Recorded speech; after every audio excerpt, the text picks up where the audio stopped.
one game I've been playing lately a couple times so far is My Little Scythe. Now, I'm a huge Scythe fan. Like, backed it, and I have all the crap for it. Like, I've introduced it to so many of my friends, and they've all really enjoyed it. It's probably my top like 3 most played games in my collection, and that says a lot because I'm one who forces a lot of my games on my friends. So it's not like they get to play the same game all the time. They get new fun games, and I force it on them because I'm a good friend.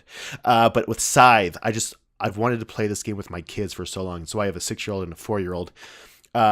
This game is a simplified version, a family edition of Scythe, and you've seen it out and about. It's been pretty hot lately, but what they've done is they've done a great job at abstracting this game, and it's not that it's like dumbed down at all. It's just simplified, and the way they simplified it was just so unique and so fresh. So it was designed by Hobie Chow and Vienna Chow, and that is a father-daughter team.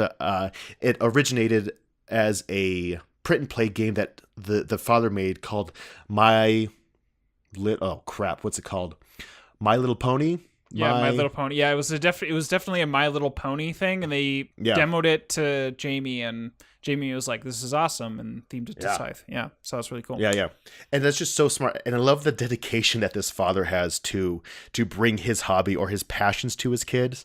And it's like it makes me contemplate my role as a father and how terrible I'm at it. Because I'm not that. I'm an okay father. I'm gonna back myself up. I'm okay. At best. No, and so I was able to bring this game out to first some friends. So first time I played, it was with a bunch of like 25 to 30-year-olds, and there's 5 of us, and 2 of the people said, "This is more my pace of game." And they've played Scythe before, and they really liked it, but this was just it's just fun. Like, it was super light. We could kind of just hang out and play Scythe and just kind of have, not the exact same experience, but enough of the experience where it's a very fun, engaging time doing this. And it's just fun how they abstracted it in ways that instead of fighting each other with mechs, you're throwing pies at each other. It's really cute. Instead of gaining popularity, you're building friendship. So there's ways to get resources out on the board, and if you put it in spaces where there are other players, you go up on your friendship meter, and it's just charming. I think that's the best word for it. It is a charming game. And so I bring this out with my 6-year-old a couple days later, and he friggin' loves it. Like, he just fell in love with this game. He was interested. He picked up the rules pretty easily. I took out a couple of kind of the bigger things that have a lot of text on them, because he's just entering first grade, so there's a few aspects of it that are probably a bit over his head, but he picked it up super fast. He could look at the icons and understand what they meant. And he won, but he was still upset because he wasn't able to deliver apples to Castle Everfree, which is in the middle of the board. But it's just so ridiculous because like he still won the game, but he was bummed that he wasn't able to do that. So there are different winning conditions, or not winning conditions, but ways to put your trophies out on the board. And the first person to 4 of their trophies out wins. And it's the same things in Scythe, where instead of the popularity, like I said, it's the heart, the friendship track. So you get 8 hearts there. If your pie track gets up to 8, if you do quests, if you win a pie fight, things like that. If you deliver apples or gems to Castle Everfree, and there's ways to do that. It's just a fun, charming game. Now, with both of you, is there a history with Scythe at all? Is this a game that you've played? So I'm one of these late to the game people that has not played Scythe yet. And I have really wanted to. Like, it's really dumb that I haven't, but I really wanted to, because it's just like I was automatically attracted to Scythe just based on the cover, based on the art they were able to utilize for the game, and the world was just so interesting. So the fact that I haven't played it yet is very disappointing, but I was going to ask you, like, now that you've played both, which would you suggest that I play first? Good question. Good question. Okay, it depends on the experience that you want. Do you want a more like you're just playing a game with friends and you're focused on the game? It's not really for a social gaming session. It's more for like, let's play this deeper strategy game. Or do you just want kind of a hangout have fun, eat some food, and chat while you play a game. It depends what you want from the experience, honestly. Okay. Now, people are saying that, like, with My Little Scythe, it's a childish version. Why would you play that? But I don't know. I don't really understand that criticism. Yes, it's a family game, but you can enjoy family games with adults. And so it's just a fantastic game. I think it'd be fun to get to play Scythe first and then play the second to kind of see how they abstracted it down. I think there's a lot of clever choices that Hobie made to do that.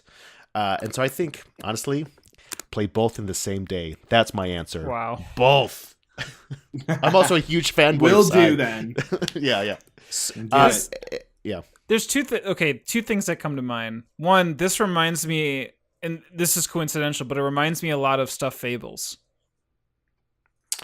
Like the art style, or what aspects of it? I think a lot, not just art style. I think Stuffed Fables is a little bit more, just kind of more nighttimey and dark. Not dark in a bad way, but just kind of, My Little Scythe is definitely bright. They're kind of contrasting. But as far as like a game that can appeal to both the younger audience and an audience of our age, of a hobbyist, 18 plus. I don't know.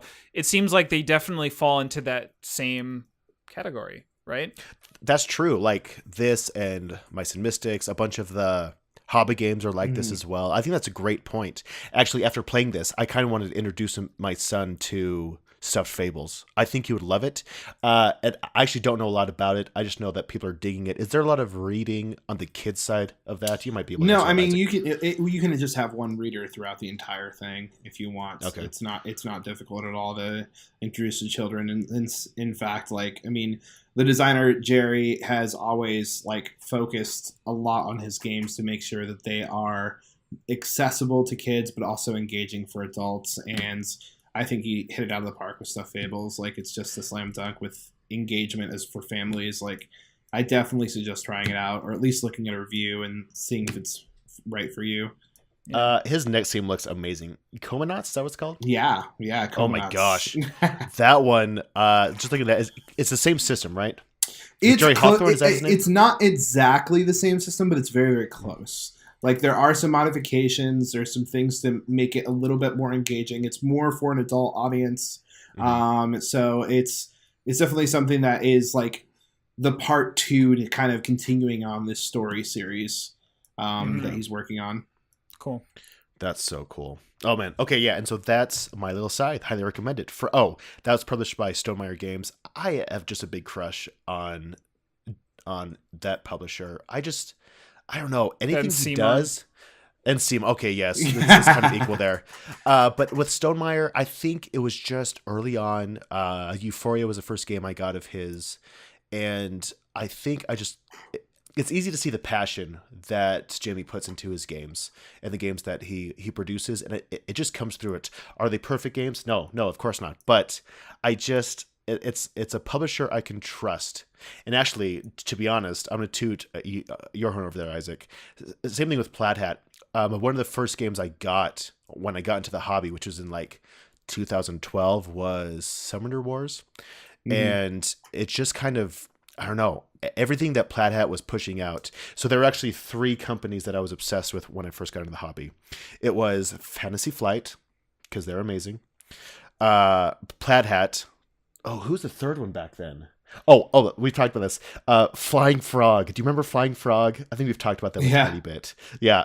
Vaguely, I think so. Vaguely. I haven't touched a Flying Frog game in like 5+ years, but those 3. But it's just fun to see just the passion put into games. And yeah, an early game was Dungeon Run from Plaid Hat. That just had such great stories behind it.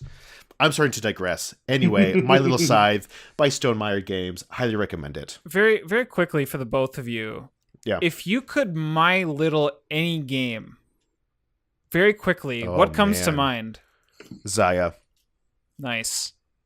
My Little Zaya Legends of a Drift System. That's actually cool. That's actually a really cool idea. That's a really cool idea. What about you, Isaac? Oh, man. My Little Twilight Imperium. Oh, that's such a good idea. I'm sure it's probably already in the works or something. I'm sure it's there. Actually, wow, that's all coming together relatively fast now in my head. I mean, think of all the different like cat plushies that you could come out from that. But they're all like kittens and baby turtles. There you go. Yeah. There you go. It works. It works. A kitten with an eye patch. That's fantastic. That's such a that good would be idea. really funny if My Little Scythe started this entire trend of just like these giant games, like just getting My Little versions of so them. good. Think about it. Okay, well, here's the thing. It's happened with other games, right? Carcassonne has a kids family, a kids version. Stone Age does. Other ones that I can't think of off the top of my head. So it's a thing. But with My Little Scythe, honestly, I don't know sales numbers or anything like that, but I wonder if it is big enough to kind of bring this idea in. I think, honestly, I just think that would be such a fun idea. Feudum. Feudum would be My Little Feudum. Oh, gosh. That gives me anxiety.